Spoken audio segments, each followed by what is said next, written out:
Hello everyone, आज की video में डिस्कस करेंगे ट्रॉपिकल रेन एवरग्रीन फॉरेस्ट के बारे में।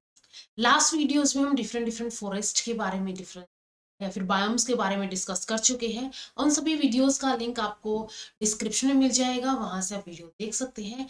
एंड अगर वीडियो हेल्पफुल लगती है तो लाइक कीजिए, शेयर कीजिए अपने फ्रेंड्स के साथ एंड चैनल को सब्सक्राइब कर लीजिए। तो ये जो tropical rain forest evergreen forest होते हैं, इनके अंदर हम मोस्टली बारिश होती रहती है। एंड ये ऐसा नहीं कि कुछ फॉरेस्ट क्या करते हैं, अपने पत्ते गिरा देते हैं। ये जो है पूरे के पूरे जितने भी फॉरेस्ट के अंदर ट्रीज है वो एक साथ पत्ते नहीं गिराएंगे। तो इसके अंदर कुछ न कुछ यहाँ पे ग्रीन रहेंगे, इसलिए इनको एवरग्रीन फॉरेस्ट बोला जाता है। ट्रॉपिकल रेन एवरग्रीन फॉरेस्ट के अंदर हमें डिस्कस कर रहे हैं कि इसकी लोकेशन क्या होगी, क्या क्लाइमेटिक कंडीशन होगी, क्या इसकी वेजिटेशन होगी एंड कौन से इसके ऊपर एनिमल स्पीसीज हैबिटेट करेंगे। तो ट्रॉपिकल रेन फॉरेस्ट जो होते हैं, these forests are located near the equatorial region where annual precipitation exceeds 140 centimetre. ठीक है, इक्वेटोरियल रीजन्स के पास पाए जाते हैं ये, जहां पर जो एनुअल प्रेसिपिटेशन है वो 140 सेंटीमीटर से ज्यादा होता है।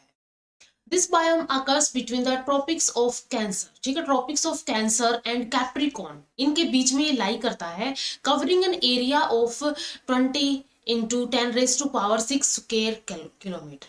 इतना एरिया जो है ये क्या करता है, कवर करके रखता है। इक्वेटोरियल रीजन के पास पाई जाती हैं, बारिश वहां पे ज्यादा होती है, यानी एनुअल प्रेसिपिटेशन ज्यादा होता है। एंड ये लाई करता है between tropics of cancer and Capricorn के बीच में, एंड 20 × 10⁻⁶ स्क्वायर किलोमीटर का एरिया ये कवर करके। These are found in the eastern coast of Mexico, South America, यानी कि जो Amazon and Orinoco river basins है उनके अंदर, Congo river basin of Africa, South East Asia, Malaya, parts of India, Java, Sumatra, Borneo, इन सब regions के अंदर जो है ये टाइप के forest, tropical rain forest present होते हैं। This cover about 1/12 of the earth surface. Earth surface के 1/12 जो है, 1/12 रीजन जो है ये ट्रॉपिकल रेन एवरग्रीन फॉरेस्ट के थ्रू कवर किया जाता है। अब इसके अंदर इंडिया के अंदर अगर हम बात करें कहाँ मिलेंगे, ट्रॉपिकल रेन फॉरेस्ट जो है वेस्टर्न घाट्स, अंडमान एंड आसाम के अंदर पाए जाते हैं। These forests have maximum biodiversity, यहाँ पे मैक्सिमम फ्लोरा की डाइवर्सिटी होती है एंड मैक्सिमम फोना की डाइवर्सिटी होती है। इसके बाद इसकी क्लाइमेटिक कंडीशन की अगर हम बात करें, इक्वेटोरियल पे है तो इसका जो टेम्परेचर है वो ज्यादा होता है, एंड ये लाई करता है बिटवीन 32 to 40, एंड मिनिमम होता है 10 to 0 डिग्री सेल्सियस तक हो सकता है। एंड एक मीन एनुअल टेम्परेचर जो है इसका 23 to 27 डिग्री सेल्सियस तक पाया जाता है। एनुअल प्रेसिपिटेशन जो है यहाँ पे 200 to 1000 centimetre per year range करती है। So climate is warm and humid, showing minimal seasonal variations। ठीक है, इसके अंदर मिनिमल सीजनल वेरिएशन होता है, एंड यहाँ पे क्लाइमेट वार्म एंड ह्यूमिड होता है, ह्यूमिडिटी यहाँ पे एयर के अंदर देखी जाती है। Even the driest month has at least 12 centimetre rainfall, यानी कि रेन यहाँ पे होती रहती है। जो जिसका सबसे ड्राइएस्ट जो इसका सीजन होगा उसके अंदर भी, उस मंथ के अंदर भी वहां पे एटलीस्ट 12 सेंटीमीटर रेनफॉल चलता रहता है। तो यहाँ पे कोई ड्राई पीरियड नहीं होगा, ठीक है, हमेशा इनके अंदर बारिश चलती रहती है। Soil is rich in mineral, ठीक है, रिच इन मिनरल होगी and humus due to abundance of decomposers, ठीक है, क्योंकि यहाँ पे high temperature and high humidity है, हाई ह्यूमिडिटी है। High temperature and high humidity की वजह से डिकम्पोजर्स अपना काम करेंगे, एंड डिकम्पोजर्स जब काम करेंगे तो न्यूट्रिएंट्स की रिसाइकलिंग होगी, तो वो जो सोइल होगी उसके अंदर वापिस से वो मिनरल्स या फिर न्यूट्रिएंट्स आ जाएंगे, एंड वो कैसी हो जाएगी, mineral rich and humus rich soil हो जाएगी। इसके बाद इस क्लाइमेट के बेस के ऊपर इसके ऊपर वेजिटेशन कौन सी होगी, तो वेजिटेशन यानी कि इसके ऊपर फ्लोरा कौन सा होगा। तो फ्लोरा की अगर हम बात करें, यहाँ पे डोमिनेंट स्पीसीज जो है ब्रॉड लिव्ड एवरग्रीन ट्रीज होती है, ठीक है, ब्रॉड लिव्ड एवरग्रीन ट्रीज होते हैं। वेजिटेशन के अंदर डिस्टिंक्ट स्ट्रेटिफिकेशन होती है, एंड अबाउट 5 to 7 स्टोरीज यहाँ पे होती है। ठीक है, 5 to 7 स्टोरी पूरे फॉरेस्ट के अंदर। एंड अबाउट 2 to 3 लेयर जो है ट्रीज शो करते हैं। 2 to 3 लेयरिंग जो है स्ट्रेटिफिकेशन ट्रीज द्वारा शो की जाती है। तो इसके अंदर अगर हम इस 5 to 7 स्ट्रेटिफिकेशन की बात करें, लेयर्स की बात करें, तो अपर मोस्ट जो है सबसे ऊपर वाली जो लेयर होती है इज फॉर्म्ड ऑफ टाल एंड इमर्जेंट ट्रीज। इसके अंदर ये टाल एंड इमर्जेंट ट्रीज होते हैं जो कि about 50 to 100 centimetre in height होते हैं। बिलो दिस स्टोरी, इस स्टोरी के नीचे they are present shade loving plants without branches, जैसे कि बैम्बूज हो गए। ठीक है, इनके नीचे जो शेड लविंग प्लांट्स होंगे, जिनको ज्यादा सनलाइट पसंद नहीं है, वो वाले प्लांट यहाँ पे मिलेंगे विदाउट ब्रांचेस, जैसे कि बैम्बूज का एक एग्जाम्पल हो गया। इसके बाद नेक्स्ट यहाँ पे क्या होगी, टाल शर्ब्स होंगी एंड देन हर्ब्स होंगी। ठीक है, शर्ब लेयर होगी, इसके बाद हर्ब लेयर होगी, एंड एक सबसे लास्ट में यहाँ पे क्या होगी, सबसे लास्ट में यहाँ पे कारपेट होगी, rotting vegetation on the forest floor.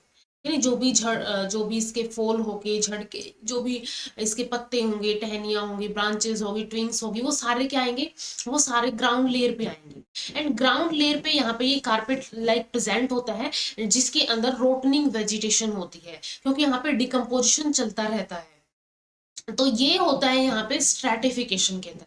सबसे ऊपर लंबे ट्रीज होंगे, इमर्जेंट ट्रीज होंगे, उसके बाद यहाँ पे शेड लविंग प्लांट्स होंगे, जैसे कि एंड विदाउट ब्रांचेस होंगे, जैसे कि बैम्बूज हो गए, देन शार्प की लेयर होगी, हर्ब की लेयर होगी, एंड एक ग्राउंड फॉरेस्ट फ्लोर।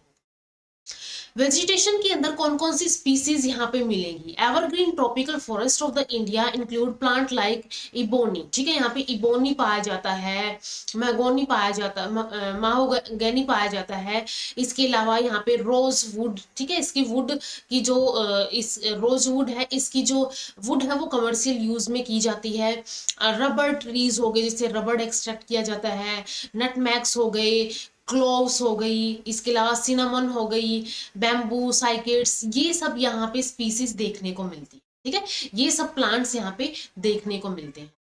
इसके बाद इसकी मीन नेट प्राइमरी प्रोडक्टिविटी, क्योंकि ये हाईली प्रोडक्टिव होते हैं ये फॉरेस्ट, इसके अलावा इनके अंदर बारिश भी अच्छी होती है, सोइल भी इसकी फर्टाइल होती है बहुत ज्यादा, तो फेवरेबल कंडीशन होती है सारी की सारी, तो इसकी नेट प्राइमरी प्रोडक्टिविटी भी ज्यादा होगी, हाई होगी।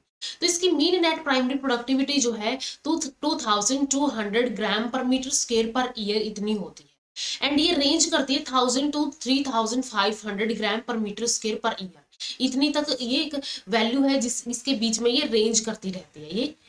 ये क्या है, मीन नेट प्राइमरी प्रोडक्टिविटी। तो ये यहाँ पे फ्लोरा की बात हो गई। अब इसके ऊपर कुछ फोना डिपेंडेंट करता है, तो फोना के अंदर वेरी रिच फोना होता है, both in density as well as diversity. Density भी डाइवर्सिटी भी दोनों के अंदर रिच होता है। इसके अंदर 71 to 80% of the world insect species and 80 to 85% of the bird species present होते हैं। ठीक है, जो पूरे जो स्पीसीज हैं उनकी 71 to 80% of the world's insect and 80 to 85% of the bird species, ये सब इसके अंदर इन फॉरेस्ट के अंदर पाई जाती है। तो वर्टिब्रेट फोना इज डिफरेंट इन डिफरेंट सब रीजन्स, एंड अलग अलग सब रीजन्स होंगे, पूरे रीजन के भी सब रीजन्स बटे होंगे, उनके अंदर भी डिफरेंट डिफरेंट एनिमल्स या फिर फ्लोरा देखने को मिलता है, फोना देखने को मिलता है। And is dominated by एबोरियल and nocturnal animals, and सबसे ज्यादा यहाँ पे एबोरियल एंड नॉक्टर्नल एनिमल्स देखने को मिलते हैं, जैसे कि मैमल्स के अंदर टाइगर हो गया, ये पैंथर हो गया, ब्लैक पैंथर, लियोपर्ड हो गया, लोयन हो गया, jackal, elephant, various type of deer, bison, tapirs, hippopotamus, scaly ant eaters, jungle cat हो गई, वाइल्ड पिग हो गई, फ्लाइंग स्केल हो गई, sloths, howling monkey, lemurs, spider monkey, black langur, gorilla etcetera. ये सब स्पीसीज जो है यहाँ पे मैमल्स की पाई जाती है। ठीक है, मैमल्स की पाई जाती है ये सब स्पीसीज। और इसके अलावा यहाँ पे बर्ड्स की स्पीसीज होती है, जैसे कि बहुत सारे वैरायटी के यहाँ पे वुड पैकर्स होते हैं, फ्रूट ईटर्स होते हैं, humming birds, sun birds, toucans, birds of paradise, honey creepers, parrots, hornbills, ये सब यहाँ पे बर्ड्स पाए जाते हैं। कॉमन रेप्टाइल्स के अंदर geckos, chameleon, agamid, lizard and many species of the poisonous and non poisonous snakes की यहाँ पे पाई जाती है। एबोरियल एम्फीबियंस के अंदर यहाँ पे रोकोफोरस यानी कि फ्लाइंग बोग हो गया, एंड फाइलोमेड्यूसा, ये पाए जाते हैं एम्फीबियंस के अंदर। एंड इनवर्टिब्रेट्स के अंदर यहाँ पे प्लेनरीज होते हैं, वर्म्स, लैंड लीचेस हो गई, स्नेल्स हो गए, millipede, centipede, scorpion, spider, insects जिसके अंदर बग्स, बीटल्स, आंट्स, बीज, फ्लाइज, टर्माइट्स, मेंटीड्स, फेजमिड्स एंड सम ऑर्थोप्टेरन्स भी यहाँ पे टाइप के इंसेक्ट यहाँ पे पाए जाते हैं। तो मैमल्स, बर्ड्स, इसके अलावा रेप्टाइल्स, एम्फीबियंस एंड इनवर्टिब्रेट्स, ठीक है, बहुत वैरायटी होती है यहाँ पे। एंड इस टाइप के फॉरेस्ट को जंगल्स बोला जाता है। जंगल्स क्यों बोला जाता है? क्योंकि ये हमेशा हरे भरे रहते हैं, एंड इसके अलावा ये बहुत ज्यादा डेंस होते हैं, बहुत ज्यादा डेंस होते हैं, इस वजह से इनको जंगल्स बोला जाता है। तो यहाँ पे हमने ट्रॉपिकल रेन एवरग्रीन फॉरेस्ट की क्लाइमेट कंडीशन, उसकी एनुअल प्रेसिपिटेशन, इसके अलावा उसका फोना क्या था, क्या उसकी मीन नेट प्राइमरी प्रोडक्टिविटी थी, एंड क्या फ्लोरा था एंड क्या फोना था, ठीक है, कौन कौन सी स्पीसीज थी, ये सब डिस्कस कर लिया है। नेक्स्ट वीडियो में हम नेक्स्ट बायोम के बारे में डिस्कस करते हैं, तो मिलते हैं नेक्स्ट वीडियो के अंदर। एंड ये वीडियो अगर हेल्पफुल लगी हो तो लाइक कीजिए, शेयर कीजिए अपने फ्रेंड्स के साथ, एंड चैनल को सब्सक्राइब कर लीजिए। Thank you so much.